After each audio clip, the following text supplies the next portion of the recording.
Bismillahirrahmanirrahim. Assalamualaikum warahmatullahi wabarakatuh.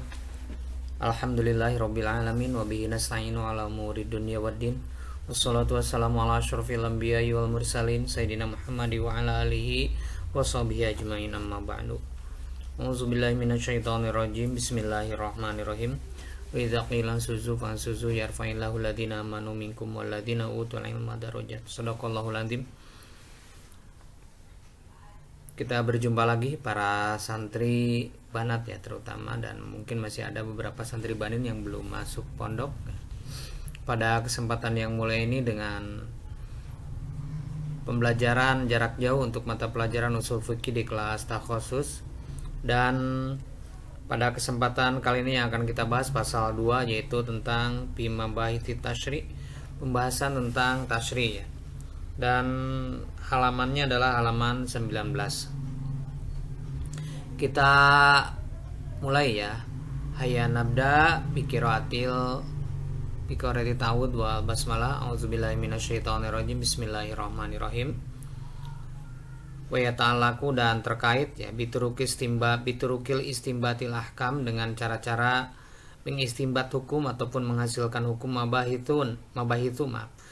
itu beberapa bahasan fitasyri' dalam tasyri', mensyariatkan ya bahasan itu adalah pertama an-nasu nasah wal maqasid tasyri' dan maqasid tasyri' ataupun maksud-maksud tasyri', wa ta'arud bainal adillah, dan pertentangan antara beberapa dalil, wa tarjih dan tarjih. Wasaya batu, dan akan membahas bihadal pasli, dalam pasal ini an-nasu faqat, hanya nasah saja ya. Amma bakil mabahith, adapun pembahasan yang lainnya pasaupaya batu bakal membahas pil pusul atau pasaupaya batu bakal dibahas pil pusulil qadimah, pada pasal-pasal yang akan datang. Jadi pada kesempatan ini kita akan membahas tentang tasyri' ya. Hal-hal yang terkait dengan pembahasan tasyri' adalah nasakh, maqasidut tasyri'. Jadi maqasidut tasyri' itu adalah maksud-maksud disyariatkannya hukum Islam. Terus penyesuaian dalil-dalil yang bertentangan, itu kan. Ini wat ta'arud bainal adillah, wat tarjih dan tarjih. Tarjih itu adalah menguatkan satu dalil dari beberapa dalil, itu tarjih ya. Tapi akan dibahas pada kesempatan kali ini adalah hanya nasah saja. Yang lainnya insya Allah nanti akan dibahas ya di pasal-pasal yang akan datang. Al-mabatul awal an-nasu, pembahasan pertama adalah nasah. Nasah itu logotan, menurut logot al-izalatu, menghilangkan. Yuqalu, diucapkan nasakhoti syamsu adzila. Nasakhot menghilangkan asyamsu, matahari, adzila terhadap kegelapan. Ida azalatu, ketika menghilangkan matahari terhadap gelap. Warofa'atu, dan menghilangkan ya matahari terhadap gelap. Bin bisa tiha dengan cahayanya. Wakila, dengan menutupinya bisa ya. Wakila, dan dikatakan manahu, mananya nasah itu adalah an-naqlu, memindahkan. Min qaulihim, dari ucapan orang-orang Arab ya, nasakhtu, aku memindahkan ma fi hadzal kitab, apa yang ada dalam kitab. Idza naqaltu, ketika memindahkan aku mapihi, apa yang ada dalam kitab, bila akhirin, ke tempat lain. Wa syar'an, adapun menurut syariat, ini nasah menurut syariat adalah raf'u hukmin syar'iyyin, mengangkat ya atau menghilangkan salah satu hukum syara bidalilin syar'iyyin mutaakhirin, dengan dalil syar'a mutaakhirin yang datang kemudian. Yang datang kemudian ya, atau yang lain datang kemudian. Wa yanqasimu, dan terbagi an-nasu nasah inda ba'dihim, menurut sebagian para ulama, ila aksamin, kepada 4 bagian. Jadi pembahasan awal adalah nasah ya. Nasah menurut bahasa adalah al-izalah, tadi menghilangkan ya. Seperti contoh nasakhoti syamsu adzila. Nasakhot telah menghilangkan asyamsu, matahari, adzila terhadap bayangan ataupun terhadap gelap. Ada juga mana lain, yaitu an-naqlu, yang memindahkan nasahtu ma fi hadzal kitab. Adapun nasah menurut syara adalah raf'u hukmin syar'iyyin bidalilin syar'iyyin mutaakhirin. Menghilangkan satu hukum syariat diganti dengan hukum syariat yang lain yang datang kemudian gitu kan. Nah ini ada 4 gitu kan. Yang qasimu ila aksami ada 4. Pertama nasul Quran bil Quran, yaitu menasah Al-Quran dengan Al-Quran. Anna ayatan, Sesungguhnya satu ayat mansukhotun itu dinasah bi ayatin ukhra dengan ayat yang lain.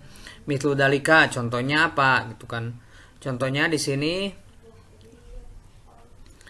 nasul wasiyati ya, nasah wasiat lil walidaini untuk kedua orang tua wal akromina dan untuk para kerabat asabiti yang tetap ya biqaulillahi ta'ala dengan firman Allah ta'ala kutiba alaikum id hadara ahadakumul maut in taraka khaironil wasiyat lil walidaini wal aqrabina bil ma'ruf. Surat Al-Baqarah ayat 180.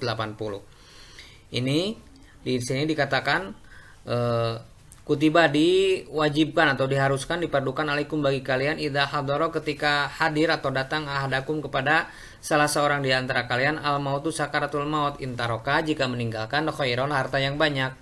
Al wasiyata diwajibkan wasiat lil walidaini untuk kedua orang tua wal akromina dan untuk para kerabat bil ma'ruf dengan ma'ruf atau dengan cara yang bagus. Ini dinasah bi ayatil mawarithi dengan ayat tentang waris. Surat An-Nisa 7 lirijali untuk laki-laki nasibun ada bagian mimma taroka dari apa yang meninggalkan al walidani kedua orang tua wal akromuna dan para kerabat. Walinisai dan untuk perempuan juga ini nasibun ada bagian juga mimma taroka dari apa yang meninggalkan al walidani kedua orang tua wal akromuna dan kerabat. Mimma kola dari apa-apa yang sedikit minhu dari bagian awkatur atau banyak. Nasibam mafrudo berdasarkan bagian yang telah ditetapkan ya. Ini pembagian nasah ada 4 ya. Pertama adalah nasah Al-Quran dengan Al-Quran. Seperti ayat Al-Quran tentang keharusan wasiat menyangkut semua urusan ya. Wasiat menyangkut semua urusan termasuk waris di sini ya, khairon. Khairon itu adalah harta yang banyak.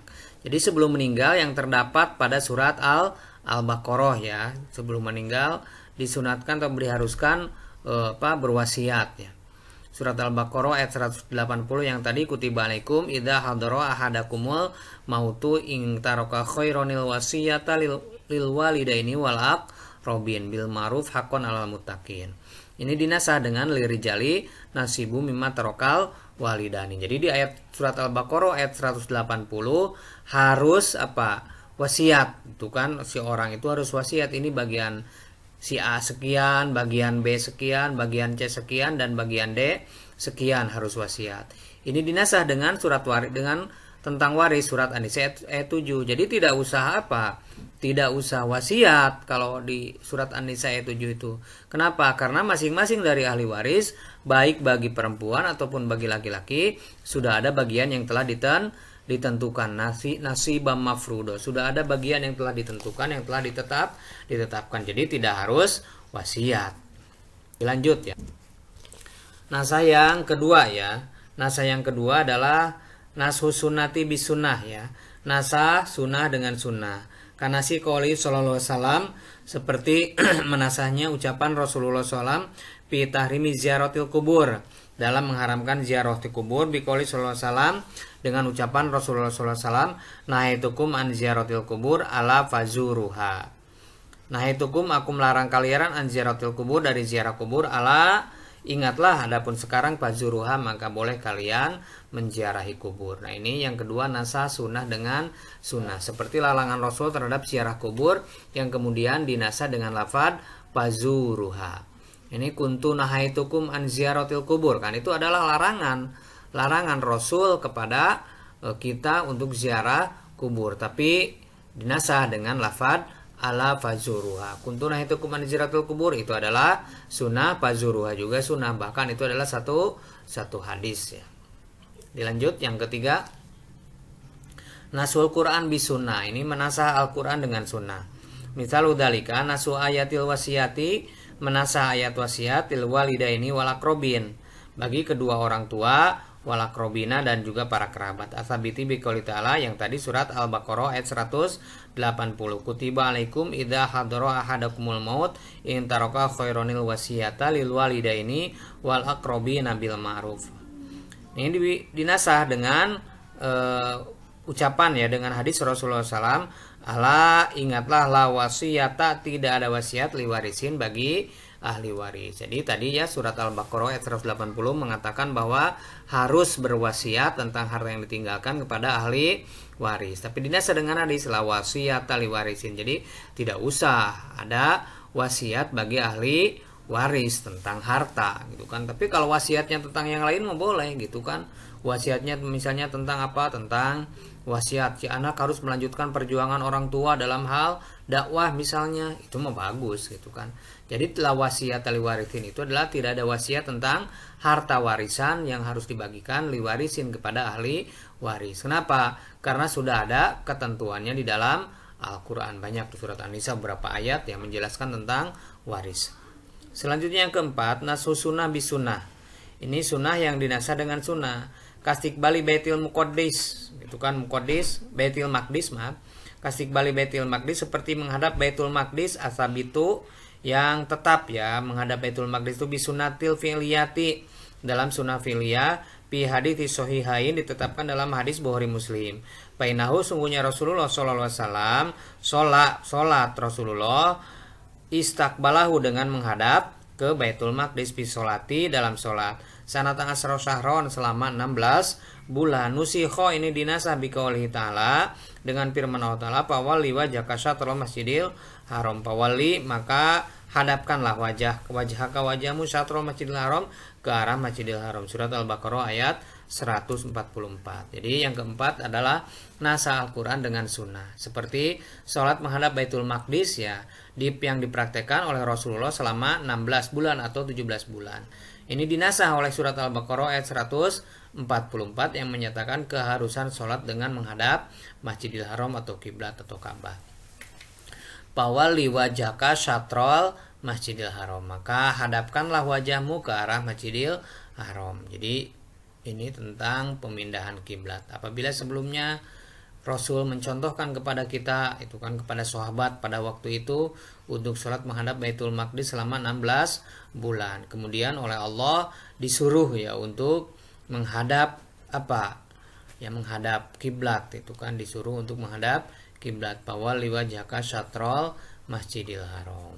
Jadi begitulah ya dakwahnya Rasul itu dalam mencari simpati. Ini dicoba nih orang-orang ahli kitab ini, orang Yahudi, orang Nasrani, apakah mereka simpati setelahnya Rasul sholat menghadap Baitul Maqdis selama 16 bulan, apakah mereka jadi iman? Oh, ternyata mereka tetap saja menjadi ahli kitab, mereka menjadi Yahudi, mereka menjadi Nasrani. Banyak diantaranya yang tidak beriman, tapi sedikit sekali yang beriman, seperti Abdullah bin Salam radhiyallahu anhu. Kita tutup saja pembahasan kita ini ya pada kesempatan kali ini. Kesimpulannya berarti nasah itu ada 4. Pertama, nasah Quran dengan Quran, nasah sunnah dengan sunnah, nasah Quran dengan sunnah, dan nasah sunnah dengan Quran. Adapun yang disebut nasah adalah di sini menggantikan, boleh gitu kan, yaitu menggantikan hukum ataupun menutupi, boleh. Jadi mengganti satu hukum dengan hukum yang lain. Subhanakallahumma wa bihamdika asyhadu an la ilaha illa anta astaghfiruka wa atubu ilaik. Walhamdulillahirabbil alamin. Wassalamualaikum warahmatullahi wabarakatuh.